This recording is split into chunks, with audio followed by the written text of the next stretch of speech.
Virtually everything about us is largely governed by our genes and is therefore highly heritable.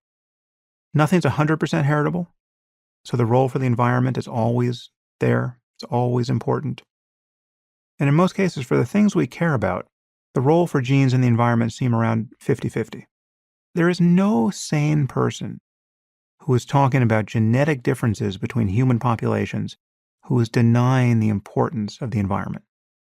And Murray has never claimed that IQ differences between groups is entirely genetic, despite what Klein suggests in his article. That is a false charge. The most controversial thing that Murray and Herrnstein wrote in the bell curve was that undoubtedly some combination of genes and environment account for IQ differences between individuals and between groups. That went off like a nuclear bomb in 1994. That is an absolutely mainstream opinion now. And the moves that Nisbet and Turkheimer and Hardin make to argue against that opinion are, to my eye, quite obviously specious and clearly motivated, not by scientific parsimony, but by political correctness, which again is totally understandable. I share their bias, but I'm not going to lie about what is and isn't a valid scientific argument. So everyone admits that it's a combination of genes and environment for basically everything we care about. And every ethical person wants the environment to be as good as possible for everyone. So whatever the differences are between populations, we can add sex here too. So whatever the differences are between men and women, the politics and the ethics seem totally clear. People have to be treated as individuals. And everyone should be given every opportunity they can use. The political answer is so obvious. And real racists and real misogynists are the people who get those political answers wrong. There are real racists. There are real misogynists and sexists. But data in this area can't be racist or sexist.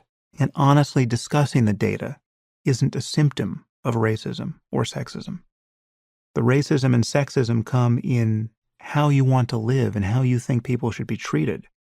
So, as I said with Murray, I think any special effort to look for differences among races, given the current political environment, does seem ethically suspect.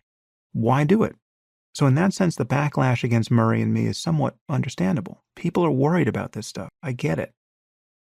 But whether or not we look for racial difference, we will be ambushed by these kinds of data as we study genetics in general, or human performance in general, as we study intelligence in general. This stuff will surprise us.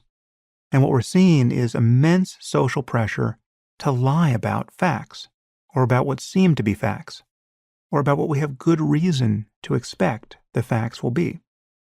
We have very good reason to expect that for many of the traits we care about, intelligence is only one. For many things we care about, if we went looking, we would find different mean values for those traits in different populations. It would be a miracle if all the populations had the same level of mean intelligence, height, weight, conscientiousness, susceptibility to various diseases. Whatever you care about, the average value in a population among the Inuit versus the Norwegians versus the Koreans, the means are almost guaranteed to be different for many things we care about. What do we do with that?